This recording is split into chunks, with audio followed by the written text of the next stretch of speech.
Nabi Sulaiman alaihissalam adalah manusia mulia dan terkaya sepanjang sejarah kehidupan umat manusia. Sebagaimana banyak dikisahkan di dalam kitab suci, seperti Al-Quran, di dalam Alkitab, di dalam Injil, Nabi Sulaiman alaihissalam diceritakan sebagai manusia terkaya yang pernah hidup di muka bumi ini. Tidak ada satupun manusia yang bisa mengalahkan total kekayaannya. Para arkeolog telah menemukan situs peninggalan sejarah Islam yang mengungkap total kekayaan Nabi Sulaiman alaihissalam. Enes bin Yosef, seorang profesor dari Tel Aviv University, ia mengatakan bahwa 3000 tahun yang lalu Nabi Sulaiman alaihissalam diperkirakan memiliki kekayaan senilai 2,2 triliun US dollar. Apabila dikonversikan dengan nilai mata uang hari ini, maka nilainya setara dengan 32.891.870 triliun rupiah. Nilai itu berkali-kali lipat lebih banyak dari total kekayaan negara Indonesia yang hanya mencapai 11.454 triliun rupiah per 31 Desember 2021. Nabi Sulaiman alaihissalam juga memiliki beberapa mukjizat yang dahsyat. Di antaranya Nabi Sulaiman bisa berbicara dengan bahasa binatang. Beliau juga dapat memerintahkan mereka untuk melakukan sesuatu. Beliau juga dapat mengendalikan besar kecilnya tekanan angin dan dapat mengatur ke arah mana angin akan berhembus. Sehingga dengan itu Nabi Sulaiman dapat memanfaatkan angin sebagai kendaraannya dan juga kendaraan tentaranya. Nabi Sulaiman alaihissalam juga bisa melunakkan besi dan membentuknya menjadi pakaian perang yang anti tusukan senjata tajam. Nabi Sulaiman memimpin para jin, mereka tunduk dan patuh pada perintah Nabi Sulaiman. Tidak hanya itu, setan dan iblis laknatullah yang merupakan makhluk pembangkang dapat dibuat tunduk bertekuk lutut pada perintah-perintah Nabi Sulaiman. Nabi Sulaiman bisa melakukan teleportasi, yaitu berpindah dari satu tempat ke tempat yang lain dalam waktu yang singkat. Peristiwa tersebut dibuktikan dengan pemindahan singgasana Ratu Bilqis atas perintah Nabi Sulaiman alaihissalam. Nabi Sulaiman dikenal sebagai raja yang adil dan bijaksana. Nabi Sulaiman diberkahi kecerdasan yang sangat luar biasa untuk menyatupadukan segenap kekuatan yang Allah berikan kepadanya. Ia mengelola dan membawa kerajaan yang menjadi kekuatan yang sangat raksasa yang tak terkalahkan di masanya. Pertanyaan yang mendasar yang muncul kali ini, dari mana sumber kekayaan dan kekuatan Nabi Sulaiman alaihissalam? Untuk mendapatkan jawaban dari pertanyaan itu, simak video ini sampai akhir. Sebelum itu, mari bantu channel ini untuk terus berkembang dengan cara subscribe dan nyalakan tanda loncengnya. Berikan komentar yang positif, berikan like dan share video ini. Semoga bernilai amal jariah karena ikut mensiarkan kisah Islami pada masyarakat Islam dan dunia. Terima kasih. A'udzu billahi minasy syaithanir rajim. Bismillahirrahmanirrahim. وَلَقَدْ آتَيْنَا دَاوُودَ وَسُلَيْمَانَ عِلْمًا وَقَالَ الْحَمْدُ لِلَّهِ الَّذِي فَضَّلْنَا عَلَى كَثِيرٍ مِّنْ عِبَادِهِ الْمُؤْمِنِينَ وَوَرِثَ سُلَيْمَانَ دَاوُودَ وَقَالَ يَا أَيُّهَا الناس علمنا منطق الطير وأوتينا من كل شيء إن هذا لهو الفضل المبين. Dan sungguh kami telah memberikan ilmu kepada Daud dan Sulaiman, dan keduanya berkata, segala puji bagi Allah yang melebihkan kami dari banyak hamba-hambanya yang beriman. Dan Sulaiman telah mewarisi Daud, dan dia Sulaiman berkata, wahai manusia, kami telah diajari bahasa burung dan kami diberi segala sesuatu. Sungguh semua ini benar-benar karunia yang nyata. Quran Surat An-Naml ayat 15-16. Saudara-saudaraku yang dirahmati Allah, pada ayat di atas disebutkan bahwa Nabi Sulaiman telah mewarisi Daud. Nabi Sulaiman mewarisi Daud dalam sisi kenabian dan kekuasaan, bukan mewarisi harta. Karena para nabi tidak mewariskan harta, sebab sepeninggalan mereka harta para nabi menjadi sedekah bagi orang-orang yang ada di sekitar mereka, yaitu orang-orang yang fakir dan orang-orang yang membutuhkan. Nabi Sulaiman alaihissalam mewarisi kenabian dari Nabi Daud. Ini adalah hal yang jelas Allah telah memilihnya sebagai nabi dari Bani Israel. Begitu juga Allah telah memberinya kekuasaan sehingga ia menjadi pemimpin bagi Bani Israel. Barangkali sesuatu yang paling penting yang diwarisi oleh Nabi Sulaiman dari Nabi Daud adalah tradisi militer. Kemajuan militer yang dahsyat telah berpindah kepada Nabi Sulaiman. Nabi Daud sebenarnya adalah seorang pengembala kambing yang sangat miskin. Tapi seiring dengan perjalanannya waktu, yang menjadi komandan pasukan yang tiada tanding, Nabi Daud alaihissalam mengetahui bahwa kekuatan yang hakiki yang mengatur alam semesta ini adalah kekuatan Allah Subhanahu wa Ta'ala. Ketika Nabi Daud mengulurkan tangannya dan memegang potongan batu, lalu beliau melemparkannya dengan ketapel ke arah Jalut, kepala Jalut pun retak dan ambruk menghantam tanah. Ini sebagai bentuk demonstrasi kekuatan darinya. Kehadiran Nabi Daud mengubah pasukan Bani Israel, di mana mereka sebelumnya lari jika berhadapan dengan musuh, maka kini keberadaan mereka mulai diperhitungkan di masa hidupnya.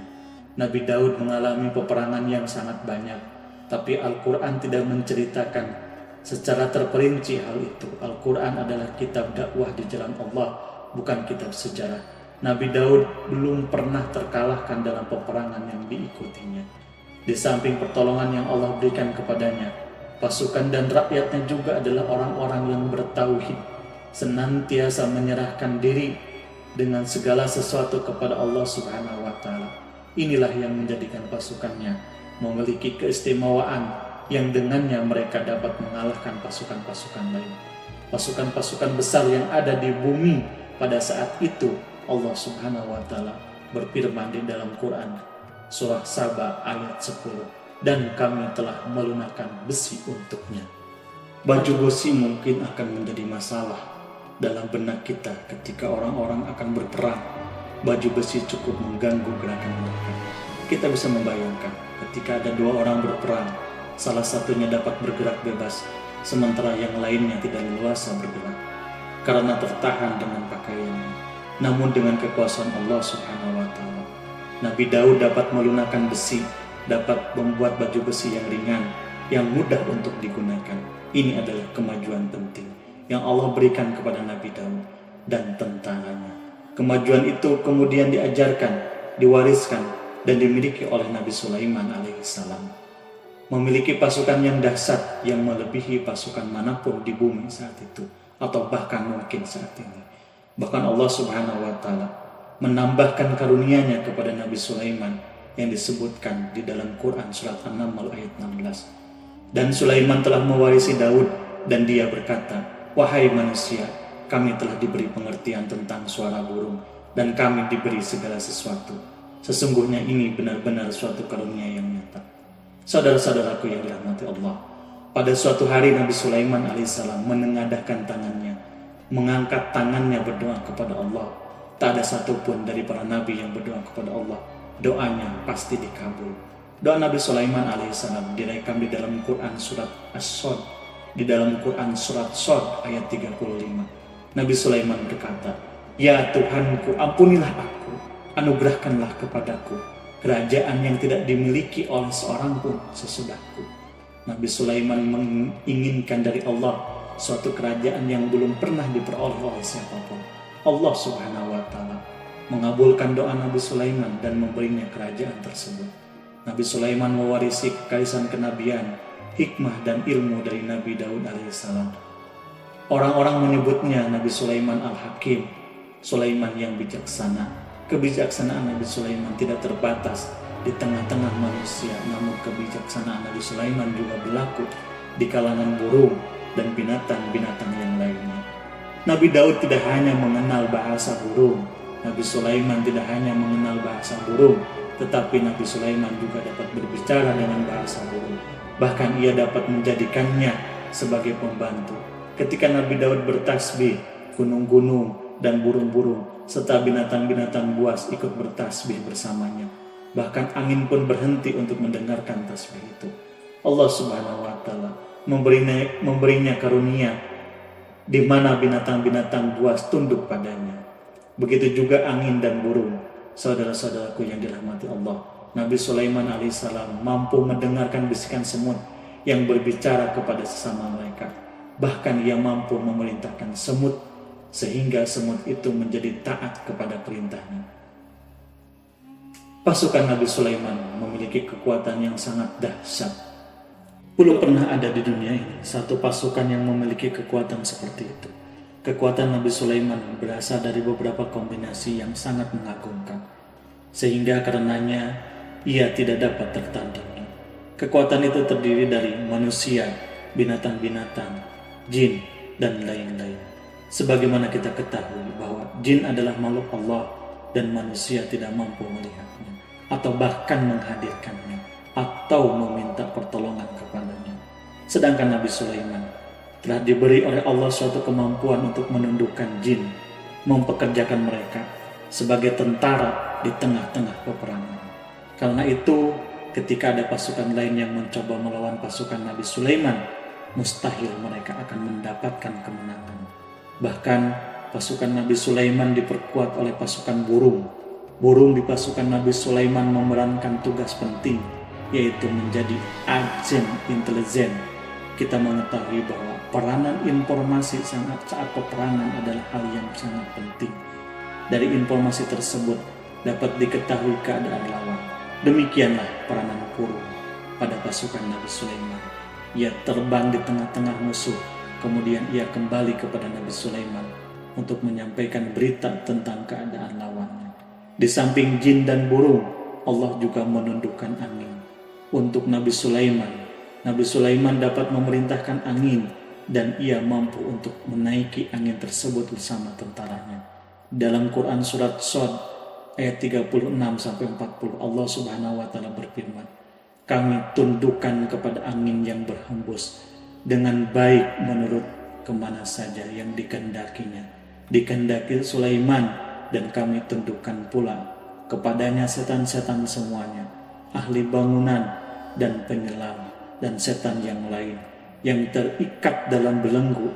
Inilah anugerah kami, maka berikanlah kepada orang lain atau tahanlah untuk dirimu sendiri dengan tiada pertanggungjawaban, dan sesungguhnya dia mempunyai kedudukan yang dekat pada sisi kami dan tempat kembali yang baik." Saudara-saudaraku yang dirahmati Allah, Allah Subhanahu wa taala memberikan kemampuan yang tak seorang pun dari para nabi mendapatkannya, yaitu kemampuan untuk memerintahkan setan. Setan ini adalah satu bagian dari jin. Ia adalah kelompok yang celaka dari bangsa jin. Kelompok ini sebenarnya tidak mampu dikuasai oleh manusia. Bahkan jin yang soleh tidak dapat mengatur setan. Adapun Nabi Sulaiman, Allah Subhanahu wa taala telah memberinya kekuatan, kekuasaan untuk menundukkan setan dan mempekerjakan mereka. Bahkan pengikatnya dengan rantai serta menghukumnya jika ia menentang pada perintahnya. Setan membangunkan untuk Nabi Sulaiman istana-istana dan patung-patung dan alat-alat perang. Bahkan setan-setan itu menyelam di dasar lautan untuk mengeluarkan permata. Dan setan takut kepada Nabi Sulaiman. Jika ada di antara setan yang menentang perintahnya, maka Nabi Sulaiman alaihissalam akan mengikatnya dengan rantai. Ini semua menunjukkan kekayaan, kejayaan Nabi Sulaiman dan kekuasaannya, di mana ia mampu mengatur banyak makhluk di muka bumi ini. Tentu saja kemampuan itu semua adalah atas izin atau kehendak dari Allah Subhanahu wa taala. Sebagai mukjizat darinya, Allah Subhanahu wa taala berfirman di dalam Quran surat Saba ayat 12, "Dan sebagian dari jin ada yang bekerja di hadapannya di bawah kekuasaannya dengan izin Tuhannya, dan siapa yang menyimpang di antara mereka dari perintah kami, maka kami rasakan kepadanya adab neraka yang apinya menyala-nyala." Para jin itu membuatkan untuk Nabi Sulaiman apa yang dikehendakinya, gedung-gedung yang tinggi dan patung-patung dan piring-piring yang besarnya seperti kolam, ataupun periuk yang tetap berada di atas tunggu. Saudara-saudaraku yang dirahmati Allah, Nabi Sulaiman yang bijaksana adalah penguasa yang tak tertandingi di muka bumi. Meskipun memperoleh nikmat-nikmat khusus yang agung, beliau tetap menunjukkan dirinya sebagai manusia yang paling banyak berzikir kepada Allah dan manusia yang paling banyak bersyukur. Saudara-saudaraku yang dirahmati Allah, sebagaimana Allah Subhanahu wa taala telah memberikan nikmat kepada ayahnya Nabi Daud alaihissalam, di mana ia mampu melunakkan besi dan Allah mengajarinya bagaimana cara mencairkan besi. Maka Nabi Sulaiman alaihissalam pun dapat memanfaatkan tembaga yang cair untuk peperangan. Beliau mencampur tembaga dengan besi dan membuatnya darinya perunggu. Mereka menggunakan senjata-senjata perunggu dalam peperangan seperti pedang, baju besi, dan juga pisau. Senjata-senjata ini adalah senjata yang paling kuat saat itu. Meskipun Nabi Sulaiman mendapatkan nikmat yang besar ini dan karunia yang khusus, Allah Subhanahu wa taala mengujinya dengan suatu ujian yang sangat dahsyat. Ujian yang akan selalu datang kepada seorang hamba yang soleh. Ketika hamba itu mendapatkan kedudukan besar, maka ujiannya pun menjadi besar. Allah Subhanahu wa taala menguji Nabi Sulaiman dengan penyakit. Saudara-saudaraku, ujian yang dialami Nabi Sulaiman diceritakan oleh Fahrul Razi. Nabi Sulaiman alaihissalam diuji dengan suatu penyakit yang keras, bahkan dokter saat itu tidak mampu mengatasinya, sehingga para dokter dari kalangan manusia dan kalangan jin tidak mampu untuk menghilangkan penyakit itu. Lalu burung-burung menghadirkan rumput-rumput yang dianggap sebagai obat, tetapi Nabi Sulaiman tak kunjung sembuh. Semakin hari penyakit Nabi Sulaiman semakin menjadi-jadi, sehingga ketika Nabi Sulaiman duduk di atas kursi, ia duduk bagaikan tubuh tanpa roh. Seakan-akan ia mati karena saking kerasnya penyakit yang dideritanya. Sakit yang diderita oleh Nabi Sulaiman alaihissalam berlangsung sangat lama. Nabi Sulaiman tidak henti-hentinya berzikir kepada Allah, meminta kesembuhan kepada Allah, dan mengungkapkan rasa cintanya kepada Allah. Selesailah ujian Allah terhadap hambanya Nabi Sulaiman alaihissalam. Beliau pun sembuh. Nabi Sulaiman merasakan kembali kesehatannya. Setelah ia mengetahui segala kejayaan dan segala kekuasaan serta segala kebesaran yang tidak mampu menghilangkan penyakit yang dideritanya kecuali jika Allah menghendakinya. Saudara-saudaraku yang dirahmati Allah, Nabi Sulaiman telah membangun tempat ibadah, tempat sujud sehingga manusia bisa menyembah Allah. Itu menunjukkan keunggulan seni arsitektur dan seni pahat. Orang-orang yang membangun rumah ini berjumlah puluhan ribu orang. Tentu setiap kelompok dari mereka memiliki pekerjaan masing-masing. Di antara mereka ada yang mencairkan tambang, di antara mereka ada yang tukang pahat, ada yang tukang ukir, ada yang membelah batu, ada yang memotong kayu, ada yang mendatangkan rumput-rumput dari Libanon, ada yang mendatangkan emas dan menjadikannya lempengan-lempengan yang mengkilat untuk menutupi kayu, untuk melapisi dinding. Bahkan golongan jin pun membantu pembangunan rumah tersebut, tentu dengan perintah dan bimbingan Nabi Sulaiman. Mereka membuat patung-patung besar, membuat bejana besar untuk tempat makan para tentara dan pekerja, yaitu bejana seperti gunung karena saking beratnya dan besarnya. Mereka juga membuat tempat-tempat minum yang besarnya seperti kolam. Nabi Sulaiman mengawasi para pekerjanya dan juga mengurusi masyarakatnya, di mana beliau mengenali problem mereka dan berusaha memecahkannya. Beliau pun mengawasi pasukan dari kalangan binatang dan burung. Beliau mengetahui apakah ada satu di antara mereka yang tidak datang atau tidak hadir, di mana ia pergi, serta mengapa ia pergi. Nabi Sulaiman menguasai pengetahuan itu semua. Nabi Sulaiman bukan hanya mengetahui problem tentaranya dari kalangan manusia dan juga tentaranya dari kalangan burung, namun ia juga menunjukkan kasih sayang terhadap semut, di mana beliau mendengar bisikannya dan tidak suka untuk menginjaknya. Nabi Sulaiman selalu menundukkan kepalanya ke bumi sebagai bentuk rasa rendah diri dan syukur kepada Allah Subhanahu wa taala. Pada suatu hari Nabi Sulaiman alaihissalam berjalan di depan tentaranya dan tiba-tiba ia mendengar suatu suara semut yang berkata kepada temannya dari kalangan semut. Hal itu terekam di dalam Quran surat An-Naml ayat 18-19.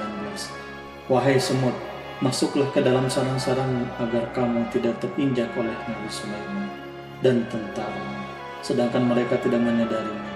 Nabi Sulaiman alaihissalam tersenyum mendengar itu. Ia berdoa, Ya Allah, ya Tuhanku, berilah aku ilham untuk tetap mensyukuri nikmat-Mu yang telah Engkau anugerahkan kepadaku dan kepada kedua orang tuaku, ibu bapakku, dan untuk mengerjakan amal soleh yang Kau ridhoi. dan masukkanlah aku ke dalam rahmat-Mu, ke dalam golongan hamba-hamba-Mu yang saleh. Saudara-saudaraku yang dirahmati Allah, meskipun Nabi Sulaiman mendapatkan kekuasaan dan memiliki tentara yang besar, namun beliau menunjukkan kasih sayang terhadap bangsa semut. Beliau mendengarkan bisikannya dan melihat semut yang ada di depannya. Oleh karena itu, tak mungkin baginya untuk menginjak golongan semut itu. Nabi Sulaiman bersyukur kepada Allah Subhanahu wa Ta'ala yang telah memberinya nikmat itu, yaitu nikmat rahmat dan kasih sayang. Di samping itu, Nabi Sulaiman alaihissalam adalah orang yang paling kaya di dunia ini. Istananya terbuat dari kayu gaharu yang memiliki bau yang harum. Istananya terbuat dari emas dan terkadang dari kristal. Beliau juga memiliki kursi besar yang terbuat dari emas dan permata. Istana Nabi Sulaiman merupakan istana yang paling besar di dunia. Nabi Sulaiman menggunakan pakaian dari emas dan permata. Meskipun demikian, Nabi Sulaiman tetap menunjukkan sebagai hamba yang berserah diri dan rendah diri di hadapan Allah Subhanahu wa Ta'ala dan sederhana di depan manusia. Nabi Sulaiman yang merendahkan dirinya di hadapan Allah, ia selalu bersujud kepada Allah sebagaimana ayahnya yang selalu bertasbih kepada Allah. Nabi Sulaiman selalu melantunkan lagu-lagu cinta ilahi dan hanya memuji Allah Subhanahu wa Ta'ala.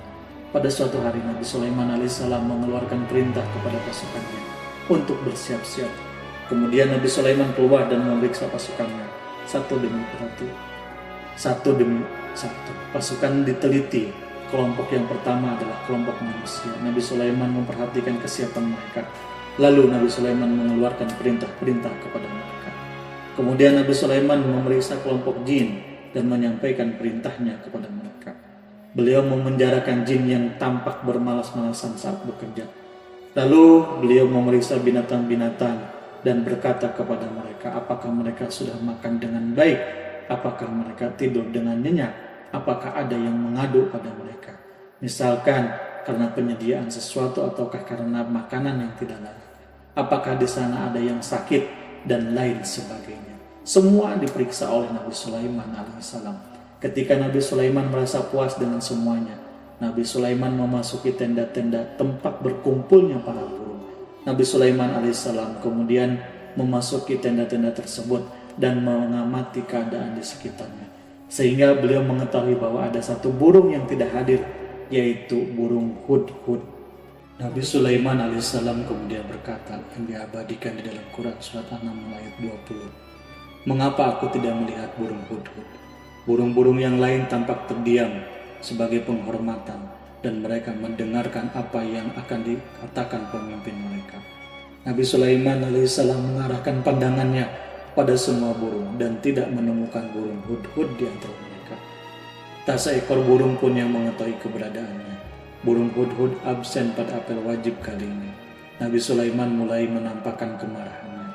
Apakah dia termasuk yang tidak hadir? Tiba-tiba seorang burung kecil memberanikan diri untuk berkata kepada Nabi Sulaiman, wahai Nabi yang mulia, seharusnya hudhud ada bersamaku kemarin untuk melaksanakan tugas penyelidikan. Ia adalah pemimpin misi itu, namun burung hudhud belum datang. Oleh karena itu aku tidak pergi bersamanya.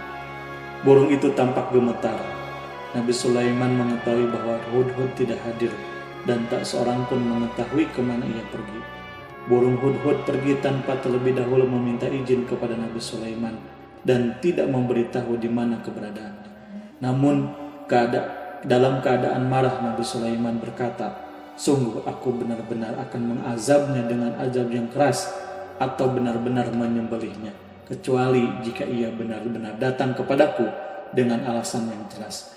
Kawanan burung-burung mengetahui bahwa Nabi Sulaiman alaihissalam sedang marah dan telah menetapkan untuknya menyiksa hudhud atau menyembelihnya atau justru memaafkan dengan syarat ia datang dengan membawa alasan yang dapat menyelamatkannya, atau dengan kata lain burung hudhud dapat memastikan bahwa ia melaksanakan tugas yang penting. Nabi Sulaiman menunjukkan kemarahan yang besar sehingga siapapun akan merasa takut ketika Nabi Sulaiman marah. Namun kemarahannya karena membela kebenaran. Kemudian beliau dapat melaksanakan ancamannya dengan cara yang mudah. Seekor burung tampak gemetar ketakutan melihat kemarahan Nabi Sulaiman. Lalu beliau mengulurkan tangannya ke burung itu dan memegang-megang kepalanya sehingga Burung itu pun merasa tenang dan merasa takutnya hilang. Nabi Sulaiman kemudian pergi dan dari tempat burung dan menuju ke istananya. Namun Nabi Sulaiman masih memikirkan keadaan burung hudhud. Seharusnya burung hudhud menjadi bagian penting dari badan intelijen. Apakah ia termasuk untuk pergi untuk menyingkap sesuatu, atau apakah ia pergi hanya untuk bermain-main? Nabi Sulaiman alaihissalam telah memperhatikan dan mengetahui bahwa burung hudhud adalah seekor burung yang cerdik dan juga fasih berbicara. Terkadang Nabi Sulaiman mendapati burung hudhud sedang bermain-main dan menunda-nunda pekerjaannya. Namun ketika Nabi Sulaiman melihatnya, burung hudhud memahami bahwa perbuatannya tidak benar, sebab ia tidak boleh menyampur adukan antara waktu serius dan waktu bermain. Tidak lama setelah itu burung hudhud tiba di tempat para burung. Burung-burung yang lain berkata kepadanya, "Wahai hudhud, pergilah engkau ke tempat Nabi Sulaiman. Jika ia mengetahui bahwa engkau telah sampai, jiwamu benar-benar terancam." Mendengar itu, burung hudhud segera beranjak. Ia terbang menemui Nabi Sulaiman. Bahkan waktu itu Nabi Sulaiman sedang duduk bersama tentara yang lain. Burung hudhud berdiri. Ia telah merencanakan untuk memulai pembicaraannya dengan Nabi Sulaiman. Sebelum Nabi Sulaiman bertanya kepadanya, kemana dia pergi. Ini sebagai bukti bahwa hudhud telah melaksanakan tugas yang penting di dalam Quran surat An-Naml ayat 22. Burung hudhud berbicara, "Aku telah mengetahui sesuatu yang kamu belum mengetahuinya, dan kubawa kepadamu dari negeri Sabah suatu berita penting yang diyakini seakan-akan burung hudhud hendak berkata, aku adalah hudhud yang miskin, tapi aku mengetahui apa yang tidak engkau ketahui. Dan aku telah datang kepadamu dari kerajaan Sabah dengan membawa berita yang sangat penting." Nabi Sulaiman tampak terdiam. Ia menunggu hudhud menyelesaikan kisahnya yang tertulis di dalam Quran surat An-Naml ayat 23 sampai 24. Burung hudhud berkata, "Sesungguhnya aku menjumpai seorang wanita yang memerintah mereka. Dia dianugerahi segala sesuatu serta mempunyai singgasana yang besar. Aku mendapati dia, kaumnya menyembah matahari selain Allah, dan setan telah menjadikan mereka memandang indah atas perbuatan-perbuatan mereka, lalu menghalangi mereka dari jalan Allah sehingga mereka tidak mendapatkan petunjuk." Burung hudhud diam sejenak, dan Nabi Sulaiman merasa bahwa burung hudhud kepasihan lisannya dan berbicara dengan baik kepadanya. Nabi Sulaiman berkata kepadanya di dalam Quran surat An-Naml ayat 27, sambil menunjukkan senyum manisnya di wajah Nabi Sulaiman berkata, "Akan kami lihat apakah kamu benar, wahai hudhud, ataukah kamu termasuk orang-orang yang berdusta?"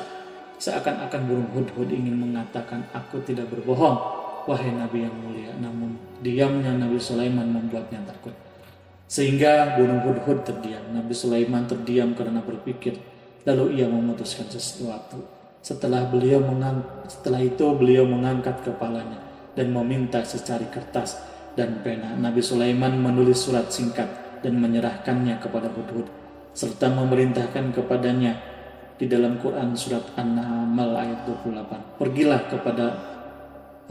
pergilah dengan membawa surat ini, lalu jatuhkanlah kepada mereka.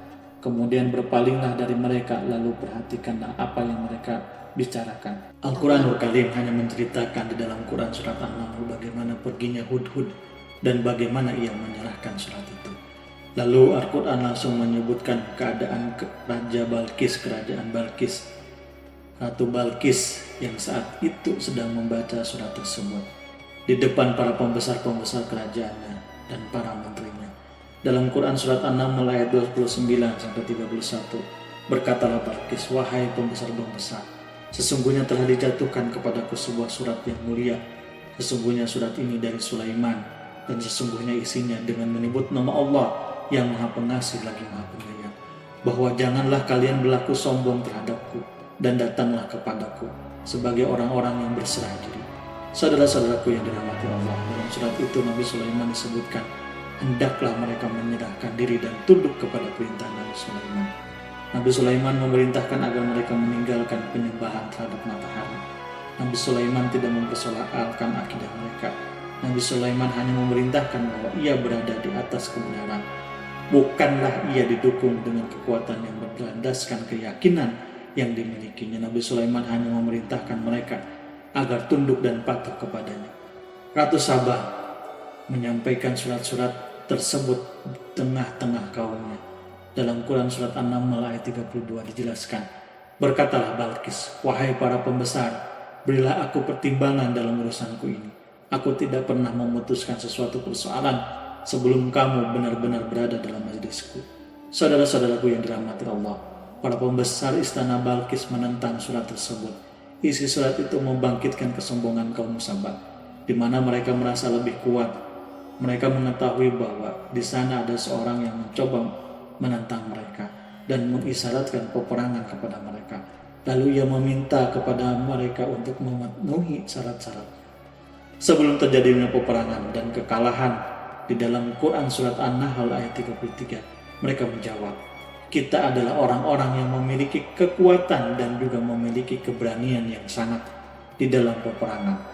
Dan keputusan berada di tanganmu, wahai rajaku. Maka pertimbangkanlah apakah akan kamu perintahkan saudara-saudaraku yang dirahmati Allah. Para pembesar kaum Sabah seakan-akan ingin berkata jika kita siap untuk melaksanakan perang.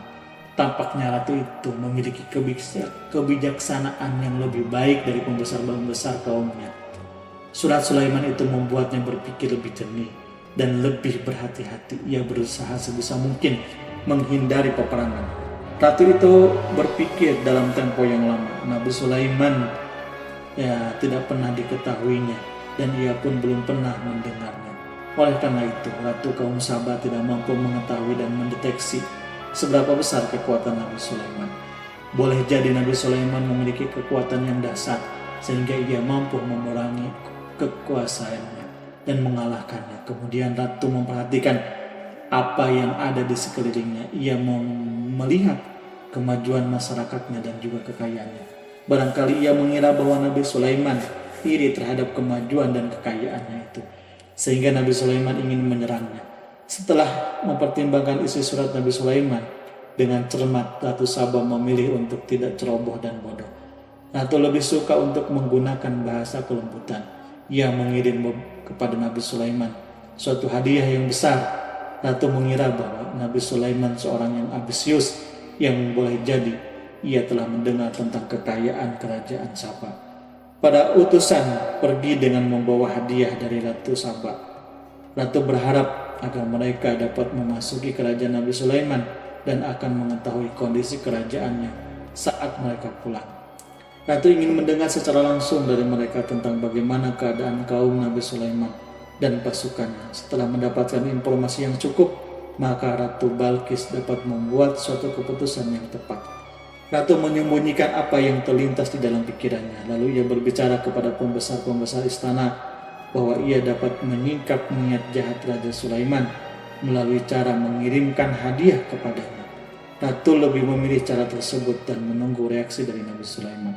Ratu berhasil memuaskan para pembesar-pembesar istana. Untuk sementara ia menghilangkan ide untuk berperang. Karena para raja jika menyerang suatu desa, maka pemimpin desa tersebut adalah orang yang paling banyak mendapatkan kehinaan akhirnya. Para pembesar kaum merasa puas dengan pikiran Ratu Balkis. Saudara-saudaraku yang dirahmati Allah, dalam Al-Quran surat An-Naml ayat 34-35 dijelaskan Ratu Balkis berkata, sesungguhnya raja-raja apabila memasuki suatu negeri, niscaya mereka akan membinasakannya dan menjadikannya penduduknya yang mulia menjadi hina, dan demikian pula lah yang akan mereka perbuat. Dan sesungguhnya aku akan mengirim utusan kepada mereka dengan membawa hadiah, dan aku akan menunggu apa yang akan dibawa kembali oleh utusanku itu. Saudara-saudaraku yang dirahmati Allah, kemudian sampailah hadiah itu dari Ratu Balkis kepada Nabi Sulaiman. Para intelijen Nabi memberitahu bahwa utusan Balkis datang dengan membawa hadiah. Nabi Sulaiman langsung mengetahui bahwa Ratu Balkis itu sengaja mengirim orang-orangnya untuk mengetahui atau mendapatkan informasi tentang kekuatannya. Lalu setelah itu ia akan mengambil keputusan atau mengambil sikapnya kepada kerajaan Nabi Sulaiman. Nabi Sulaiman segera memanggil semua pasukannya untuk berkumpul Utusan Balkis segera memasuki istana Nabi Sulaiman yang dipenuhi dengan pasukan yang besar, yang bersenjata. Melihat itu, utusan Ratu Balkis tercengang dan terkejut ketika melihat kekayaan yang mereka bawa tidak ada apa-apanya dibandingkan dengan kerajaan Nabi Sulaiman. Hadiah yang mereka bawa nampak tidak berarti, emas yang mereka bawa tampak tidak memiliki makna. Saat mereka memasuki istana Nabi Sulaiman yang terbuat dari kayu-kayu pohon gaharu yang mengeluarkan bau yang harum, serta dihiasi dengan emas dan permata, para utusan Ratu Balkis berdiri bersama Nabi Sulaiman dan menyaksikan bagaimana Nabi Sulaiman mengendalikan pasukannya.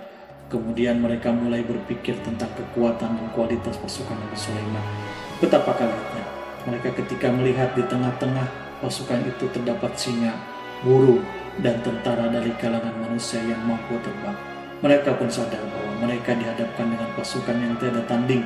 Selesailah demonstrasi pasukan Nabi Sulaiman. Kemudian para utusan Ratu dipersilahkan maju ke tempat hidangan makanan. Para utusan itu sangat terkejut ketika melihat berbagai macam makanan dari penjuru dunia ada di depannya. Dan di antara makanan itu terdapat pula makanan yang biasa ditemukan di negeri mereka. Tetapi mereka melihat bahwa makanan itu memiliki rasa yang lebih istimewa. Selain itu, piring-piring yang ada di depan mereka dan dijadikan tempat makanannya terbuat dari emas dan mereka dilayani oleh laki-laki yang berhias dengan emas. Ratu mereka pun tidak pernah mengenakan hiasan itu. Di meja makan itu terdapat burung, ikan laut, dan berbagai macam daging yang mereka tidak mampu lagi membedakan daging apa itu. Nabi Sulaiman tidak makan bersama mereka, tapi beliau makan dengan menggunakan piring yang terbuat dari kayu. Beliau memakan roti yang kering yang dicampur dengan minyak. Inilah makanan yang dipilihnya. Nabi Sulaiman makan bersama mereka dalam keadaan diam. Mereka merasa kehadiran Nabi Sulaiman menciptakan suatu wibawa yang luar biasa. Selesai perjamuan makan, lalu dengan sangat malu mereka menyerahkan hadiah dari Ratu Balkis kepada Nabi Sulaiman. Hadiah itu berupa emas. Bagi mereka hadiah itu sangat bernilai tinggi, tapi di sini hadiah itu tampak kecil di hadapan kekayaan Nabi Sulaiman yang sangat mengagumkan. Nabi Sulaiman memperhatikan hadiah ratu itu dan berkata dalam Quran surat An-Naml ayat 36. Maka tatkala utusan itu sampai pada Sulaiman, Sulaiman berkata, apakah patut kamu menolong aku dengan harta, atau maka aku yang diberikan oleh Allah kepadaku lebih baik daripada apa yang diberikannya kepadamu. Tetapi kamu merasa bangga dengan hadiah. Saudara-saudaraku, Raja Sulaiman menyingkap dengan kata-kata yang singkat itu penolakannya terhadap hadiah mereka. Ia memberitahu utusan itu bahwa ia tidak menerima hadiah tersebut. Ia tidak merasa puas dengan hadiah itu. Yang membuatnya puas hanyalah, janganlah kalian berlaku sombong terhadapku dan datanglah kepadaku sebagai orang-orang yang berserah diri. Lalu Nabi Sulaiman berkata kepada mereka dengan pelan. Hal itu diabadikan di dalam Quran surat An-Naml ayat 37. Kembalilah kepada mereka, sesungguhnya kami akan mendatangi mereka dengan bala tentara yang mereka tidak kuasa melawannya. Dan pasti kami akan mengusir mereka dari negeri itu, yaitu negeri Sabah, dengan terhina. Dan mereka akan menjadi tawanan-tawanan yang hina. Saudara-saudaraku yang dirahmati Allah, Nabi Sulaiman kemudian meninggalkan para utusan ratu setelah terlebih dahulu mengancam mereka. Para utusan itu mengharap agar Nabi Sulaiman alaihissalam mau menunggu kunjungan Ratu Balkis sendiri yang akan membawa misi perdamaian. Akhirnya sampailah para utusan Ratu Balkis ke negeri Sabah. Mereka segera menuju istana sang ratu. Mereka memberitahu bahwa negeri mereka ada di ujung tanduk. Mereka menceritakan kepada ratu tentang kekuatan Nabi Sulaiman dan tidak mungkin bagi mereka mampu melawannya. Mereka meyakinkan Ratu Balkis bahwa ia harus mengunjungi dan melihat sendiri bagaimana kebesaran kerajaan Nabi Sulaiman. Kemudian ratu menyiapkan diri untuk pergi menuju kerajaan Nabi Sulaiman, duduk di kursi kerajaan di tengah-tengah para pembesarnya dan para menterinya, serta para komandan pasukannya. Nabi Sulaiman mengetahui bahwa Ratu Balkis menuju tempatnya. Balkis dikelilingi oleh rasa takut. Nabi Sulaiman berpikir sejenak tentang bagaimana matahari disembah, yang memikirkan bagaimana informasi yang diterima oleh intelijennya tentang kemajuan kerajaan Balkis dalam bidang kesenian dan ilmu pengetahuan. Nabi Sulaiman bertanya kepada dirinya sendiri, apakah kemajuan menjadi penghalang untuk mengetahui kebenaran? Apakah ratu itu gembira dengan kekuatan yang dicapainya, dan ia membayangkan bahwa kekuatannya adalah segalanya. Dengan kemajuan yang dimilikinya, Nabi Sulaiman ingin membuat kejutan agar ratu mengetahui bahwa Islam yang diyakini oleh Nabi Sulaiman adalah satu-satunya yang mampu mendatangkan kemajuan dan kekuatan yang hakiki, sehingga ia dapat membandingkan antara keyakinannya dalam menyenggah matahari beserta kemajuan yang dicapainya dengan keyakinan Nabi Sulaiman dengan kemajuan yang diraihnya. Saudaraku yang dirahmati Allah, para mata-mata Nabi Sulaiman telah memberitahu bahwa hal yang sangat disegani dan dikagumi oleh kaum Balkis adalah kerajaan Sabah, yaitu singgasana Raja Balkis. Singgasana itu terbuat dari emas dan batu mulia. Singgasana tersebut dijaga oleh penjaga yang sangat disiplin, di mana mereka tidak pernah lalai sedikit pun. Oleh karena itu, sangat tepat apabila Nabi Sulaiman menghadirkan singgasananya di sini, di kerajaannya, sehingga ketika Ratu Bilqis tiba, maka ia dapat duduk di atasnya. Nabi Sulaiman ingin membuat kejutan kepadanya dan menunjukkan bahwa kemampuannya tersebut yang berlandaskan pada keislaman. Nabi Sulaiman melakukan yang demikian itu dengan harapan agar si ratu tunduk kepadanya. Ide itu terlintas di dalam diri Nabi Sulaiman, lalu ia mengangkat kepalanya dan menoleh kepada anak buahnya. Hal itu diabadikan di dalam Quran surat An-Naml ayat 38. Wahai para pembesar-pembesar, siapakah di antara kamu sekalian yang sanggup membawa singgasananya kepadaku sebelum mereka datang kepadaku? Sebagai orang-orang yang berserah diri, saudara-saudaraku, perhatikanlah ungkapan pikiran Nabi Sulaiman tersebut. Semua pemikirannya berkisar tentang keislaman para penyembah matahari, tentang bagaimana beliau dapat memberikan petunjuk kepada mereka di jalan Allah. Yang pertama menjawab pertanyaan Nabi Sulaiman adalah jin Ifrit dari kalangan jin yang Allah telah menundukkan mereka kepada Nabi Sulaiman. Di dalam Quran surat An-Naml ayat 39 berkata Ifrit yang cerdik dari golongan jin, aku akan datang kepadamu dengan membawa singgasana itu kepadamu sebelum kamu berdiri dari tempat dudukmu. Sesungguhnya aku benar-benar kuat untuk membawanya lagi dapat dipercaya. Nabi Sulaiman berdiri dari tempat duduknya setelah 1 atau 2 jam. Namun jin itu berjanji kepadanya untuk menghadirkan singgasana Balkis. Sebelum itu istana Nabi Sulaiman di Palestina, sedangkan istana Balkis terletak di Yaman. Antara singgasana tersebut dengan singgasana Nabi Sulaiman berjarak lebih dari ribuan mil. Barangkali pesawat yang cepat sekalipun yang kita kenal hari ini tidak akan mampu membawanya dan mendatangkannya istana itu dalam waktu 1 jam. Tetapi masalahnya di sini berhubungan dengan kekuatan jin yang serba misterius. Nabi Sulaiman alaihissalam tidak mengomentari sedikit pun terhadap apa yang dikatakan oleh Ifrit dari golongan jin. Tampak ia menunggu tanggapan lain yang mampu menghadirkan singgasana Balkis yang lebih cepat dari jin. Nabi Sulaiman menoleh kepada seseorang yang di sana duduk di atas naungan. Hal itu diceritakan di dalam Quran surat An-Naml ayat 40. Berkatalah orang yang mempunyai ilmu dari Alkitab, aku akan membawa singgasana itu kepadamu sebelum matamu berkedip. Maka tatkala Sulaiman melihat singgasana itu terletak di hadapannya, ia pun berkata, termasuk karunia Tuhanku untuk mencoba aku. Apakah aku akan bersyukur atau mengingkari nikmatnya? Dan barang siapa yang bersyukur, maka sesungguhnya dia bersyukur untuk kebaikan dirinya sendiri. Dan barang siapa yang ingkar, maka sesungguhnya Tuhanku maha kaya lagi maha mulia. Saudara-saudara, belum lama seorang yang mempunyai ilmu dari Alkitab mengatakan kalimatnya, sehingga singgasana itu tiba-tiba ada di hadapan Nabi Sulaiman, yang mampu menghadirkan singgasana itu lebih cepat atau lebih sedikit dari kedipan mata ketika mata itu tertutup dan terbuka. Al-Quranul Karim tidak menyingkap kepribadian seseorang yang menghadirkan singgasana itu. Al-Quran hanya menggarisbawahi bahwa orang itu mempunyai ilmu dari Alkitab. Al-Quran tidak menjelaskan kepada kita apakah ia seorang malaikat ataupun manusia ataupun jin. Al-Quranul Karim sepertinya ingin menyembunyikan identitas orang tersebut. Al-Quran sengaja tidak menyingkap hakikat kitab yang dimaksud. Saudara-saudaraku yang dirahmati Allah, setelah melihat singgasana itu, Nabi Sulaiman bersyukur kepada Allah yang mempunyai. Ia mulai memperhatikan singgasana yang Ratu Bilqis. Singgasana tersebut merupakan simbol pembangunan dan juga kemajuan. Tetapi tampaknya ia hanya sesuatu yang biasa saja jika dibandingkan dengan kekuasaan dan kebesaran ciptaan Allah Subhanahu wa Ta'ala yang dibuat oleh manusia dan jin di kalangan istana Nabi Sulaiman. Nabi Sulaiman memikirkan dalam tempo yang lama. Singgasana Ratu Bilqis itu kemudian beliau memerintahkan agar singgasana itu diperbaiki, sehingga saat Ratu Bilqis datang, Nabi Sulaiman akan mengujinya. Apakah Ratu Bilqis dapat mengenali singgasananya ataupun tidak? Di dalam Quran surat An-Naml ayat 41, Nabi Sulaiman berkata, "Ubahlah baginya singgasananya." Maka kita akan melihat apakah dia mengenal ataukah dia termasuk orang-orang yang tidak mengenalnya. Saudara-saudaraku yang dirahmati Allah, Nabi Sulaiman memerintahkan agar dibangun istana yang akan digunakan untuk menyambut Ratu Bilqis. Nabi Sulaiman memilih tempat di laut dan ia memerintahkan agar dibangun suatu istana di mana sebagian besarnya terdiri dari air laut. Nabi Sulaiman memerintahkan agar lantainya itu terbuat dari kaca yang tebal dan kuat, sehingga orang-orang yang berjalan di atas istana itu akan dapat melihat di bawahnya ada ikan-ikan yang berwarna-warni yang berenang-renang, dan mereka akan melihat rumput-rumput laut yang bergerak-gerak.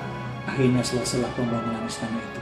Saking bersihnya kaca lantainya sehingga tampak di sana tidak ada kaca. Burung hudhud memberitahu Nabi Sulaiman bahwa Bilqis telah sampai di dekat kerajaannya. Kemudian Ratu Bilqis datang. Al-Quran tidak menyebutkan keadaan Nabi Sulaiman saat menyambut Bilqis.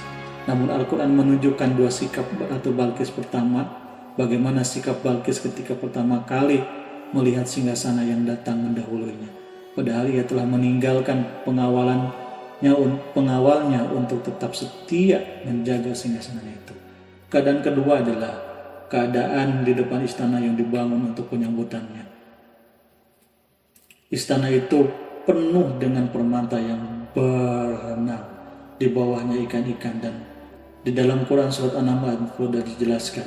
Dan ketika Bilqis datang ditanyakanlah kepadanya, "Serupa inikah singgasanamu?" Bilqis menjawab, "Seakan-akan singgasana ini adalah singgasanaku. Kami telah diberi pengetahuan sebelumnya dan kami adalah orang-orang yang berserah diri." Saudara-saudaraku, pada dialek di atas Bilqis melihat singgasananya dan ia tercengang saat mengetahui bahwa itu adalah singgasana miliknya. Namun ia kemudian mulai ragu karena melihat tidak sepenuhnya itu singgasana miliknya. Jika itu benar-benar milikku, lalu bagaimanakah ia datang mendahuluinya, dan bila bukan singgasananya, maka bagaimana Sulaiman dapat meniru sepersis dan seteliti itu? Padahal Sulaiman tidak pernah sekalipun ke kerajaannya. Nabi Sulaiman berkata pada saat melihat Bilqis mengamati singgasana, "Apakah ini singgasanamu?" Bilqis terlihat sangat kebingungan. Namun setelah itu ia menjawab, "Sepertinya benar." Nabi Sulaiman berkata lagi, "Kami telah diberi ilmu sebelumnya dan kami sebagai orang-orang yang muslim, saudara-saudaraku yang dirahmati Allah." Melalui pernyataan itu Nabi Sulaiman ingin mengisyaratkan kepada Bilqis agar ia membandingkan antara keyakinannya beserta ilmu yang dicapainya dengan keyakinan Nabi Sulaiman yang muslim beserta ilmu pengetahuan yang telah diraihnya. Penyembahan terhadap matahari dan pencapaian ilmu yang dicapai oleh Bilqis tampaknya tidak ada apa-apanya dibandingkan dengan ilmu Nabi Sulaiman dan keislamannya. Nabi Sulaiman telah mendahuluinya dalam ilmu karena keislamannya. Karena itu sangat mudah baginya untuk mengungguli Bilqis dalam ilmu-ilmu yang lainnya. Demikianlah yang disyaratkan pernyataan Sulaiman kepada Bilqis. Ratu Bilqis pun mengetahui bahwa ini adalah singgasana di mana singgasana itu datang lebih dulu daripada dirinya. Beberapa bagian darinya telah diubah saat Bilqis masih dalam perjalanan menuju tempat Nabi Sulaiman. Ia berpikir kemampuan apa yang dimiliki oleh Nabi Sulaiman. Ratu Bilqis tercengang melihat apa yang disaksikannya adalah berupa buah dari keimanan Nabi Sulaiman dan hubungannya dengan Allah Subhanahu wa Ta'ala. Sebagaimana Ratu Bilqis juga tercengang ketika melihat kemajuan di bidang ilmu pembangunan, seni, dan ilmu-ilmu yang lainnya. Maka ia lebih kagum lagi saat melihat hubungan yang kuat antara keislaman Nabi Sulaiman dengan ilmunya serta kemajuan yang diraihnya. Di dalam Quran surat An-Naml ayat 43 dijelaskan, "Dan apakah yang disembahnya selama ini selain Allah mencegahnya untuk melahirkan keislamannya? Karena sesungguhnya ia terdahulu termasuk orang-orang yang kafir." Saudara-saudaraku yang dirahmati Allah, bergoncanglah dalam benak Bilqis ribuan hal yang melihatnya keyakinan kaumnya runtuh di hadapan Nabi Sulaiman. Ia menyadari bahwa dia yang disembahnya hanya merupakan ciptaan Allah, di mana dia menggerakkannya untuk hamba-hambanya. Kebenaran dalam dirinya diterangi oleh cahaya baru yang tidak akan tenggelam seperti tenggelamnya matahari. Maka keislamannya hanya menunggu waktu. Ratu Bilqis memilih waktu yang tepat untuk mengumumkan keislamannya. Allah Subhanahu wa Ta'ala berfirman di dalam Quran surat An-Naml ayat 44, "Dikatakanlah kepadanya, masuklah ke dalam istana. Tatkala ia melihat lantai istana itu, dikiranya kolam air yang besar dan disingkapkannya dua betisnya. Berkatalah Sulaiman, sesungguhnya ia adalah istana licin yang terbuat dari kaca. Berkatalah Balqis, wahai Tuhanku, sesungguhnya aku telah berbuat zalim terhadap diriku dan aku berserah diri bersama Sulaiman kepada Allah, Tuhan semesta alam. Saudara-saudaraku yang dirahmati Allah, dikatakan kepada Balqis, masuklah ke dalam istana. Ketika ia masuk, maka ia tidak menyaksikan adanya kaca, tetapi ia melihat air sehingga mengira akan bersinggungan dengan air laut. Lalu menyingkapkan sedikit bajunya agar bajunya tidak basah. Nabi Sulaiman mengingatkan tanpa melihatnya agar tidak khawatir terhadap pakaiannya, karena pakaiannya tidak akan basah. Sebab di sana tidak ada air, itu sekedar kaca yang halus, yang saking halusnya sehingga ia tidak tampak. Pada kesempatan itulah Balqis mengumumkan keislamannya, yang mengakui kezaliman dirinya, dan ia mengatakan berserah diri kepada Nabi Sulaiman dan kepada Allah Tuhan semesta alam. Lalu kaumnya pun mengikutinya. Balqis menyadari bahwa yang ia hadapi dengan penguasa terbesar di muka bumi adalah salah satu Nabi Allah Subhanahu wa Ta'ala yang mulia. Untuk pertama kalinya wajah Sulaiman tampak dihiasi dengan senyuman yang menunjukkan kepuasan sejak Balqis mengunjunginya. Demikianlah Sulaiman mewujudkan kejayaannya yang hakiki dan menyebarkan cahaya Islam di muka bumi. Saudara-saudaraku, Al-Quran tidak menyebutkan kisah persis setelah keislaman Ratu Balqis. Para ahli tafsir mengatakan bahwa ia menikah dengan Nabi Sulaiman. Selain itu, ada yang mengatakan bahwa ia menikah dengan salah satu orang dekat Nabi Sulaiman. Ada juga yang mengatakan bahwa Raja Habasah adalah keturunan dari buah perkawinan ini. Wallahu a'lam bishawab. Saudara-saudaraku yang dirahmati Allah, Nabi Sulaiman hidup di tengah-tengah kejayaan dan kemuliaan di bumi. Kemudian Allah menetapkan kematian untuknya sebagai kehidupan, sebagaimana kehidupan Sulaiman berada di puncak kemuliaan dan kejayaannya yang penuh dengan keajaiban yang luar biasa. Maka kematiannya pun merupakan tanda-tanda kebesaran Allah yang penuh dengan keajaiban. Demikianlah bahwa kematiannya sesuai dengan kehidupannya, sesuai dengan kejayaannya. Allah berfirman tentang kematian Nabi Sulaiman di dalam Quran surah Saba ayat 14. Maka tatkala telah menetapkan kematian Nabi Sulaiman, tidak ada yang menunjukkan kepada mereka kematian itu kecuali rayap yang memakan tongkatnya. Maka tatkala ia telah tersungkur, tahulah jin bahwa kalau sekiranya mereka mengetahui hal yang gaib, tentulah mereka tidak akan tetap dalam siksa yang menghinakan. Saudara-saudaraku, kemampuan Nabi Sulaiman untuk menunjukkan jin dan mempekerjakan mereka serta hubungan mereka dengannya, semua itu menimbulkan fitnah di tengah-tengah manusia dalam hal tertentu. Dan kematian Nabi Sulaiman merupakan batasan jawaban terhadap fitnah ini. Kami tidak mengetahui siapa yang mengklaim bahwa jin mengetahui hal yang gaib, apakah itu setan yang terkutuk atau jin yang bodoh atau manusia yang tertipu. Kami tidak mengetahui siapa yang bertanggung jawab terhadap tersebarnya isu yang keliru ini. Yang kita yakini, yang kita ketahui adalah bahwa hal tersebut adalah yang mempengaruhi sebagian manusia dan jin. Barangkali manusia berkata kepada diri mereka, selama jin melakukan perbuatan yang luar biasa ini, maka apa gerangan yang menjadikan mereka tidak mengetahui hal yang gaib itu? Manusia itu lupa bahwa kunci kegaiban berada di tangan Allah Subhanahu wa Ta'ala. Masalah ilmu yang gaib tidak akan mampu dikuasai oleh jin, manusia dan para nabi dan semua makhluk. Hanya Dia yang mengetahuinya. Dan manusia diberitahu hanya sedikit sekali. Saudara-saudaraku yang dirahmati Allah Subhanahu wa Ta'ala, seakan-akan Allah ingin merencanakan bahwa kematian Nabi Sulaiman bertujuan untuk menghancurkan pemikiran itu, yaitu pemikiran bahwa jin mengetahui hal-hal yang gaib. Jin bekerja untuk Nabi Sulaiman selama beliau hidup, dan tatkala beliau meninggal maka tugas mereka menjadi bebas. Nabi Sulaiman meninggal tanpa diketahui oleh jin, sehingga mereka tetap bekerja untuknya. Mereka tetap mengabdi kepada Sulaiman. Seandainya mereka mengetahui hal yang gaib, niscaya mereka tidak meneruskan pekerjaan mereka. Saudara-saudaraku, pada suatu hari Nabi Sulaiman memasuki mihrabnya untuk itikaf beribadah dan beribadah kepada Allah. Tak seorang pun berani yang mengganggu khalwatnya di mihrabnya itu. Mihrab Nabi Sulaiman terletak di puncak gunung dan dindingnya terbuat dari permata. Pada suatu hari Nabi Sulaiman duduk bersandar pada tongkatnya. Lalu ia tampak tenggelam dalam tafakur. Beliau berzikir kepada Allah. Lalu setelah itu malaikat maut menemuinya di mihrabnya. Nabi Sulaiman pun meninggal beliau bersandar kepada tongkatnya. Jin melihatnya dan mengira bahwa beliau sedang sholat, sehingga mereka pun terus melanjutkan pekerjaannya. Berlalulah hari-hari yang panjang, kemudian datanglah rayap, yaitu semut kecil yang memakan kayu. Hewan itu mulai memakan tongkat Nabi Sulaiman. Rayap itu tampak lapar. Sebagian dari tongkat Nabi Sulaiman dimakan beberapa hari oleh rayap itu. Ketika yang dimakannya semakin bertambah, maka tongkat itu pun menjadi rusak dan kemudian jatuh dari tangan Nabi Sulaiman alaihissalam. Tubuh mulia itu kehilangan keseimbangan dan kemudian jatuh terhempas di bumi. Tatkala tubuh suci itu tersungkur, maka manusia segera menuju ke arahnya. Mereka menyadari dan mengetahui bahwa Nabi Sulaiman telah meninggal.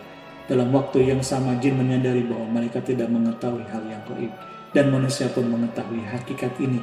Seandainya jin mengetahui hal yang gaib, niscaya ia tidak akan meneruskan siksa yang hina. Mereka tidak akan bekerja kepada Sulaiman.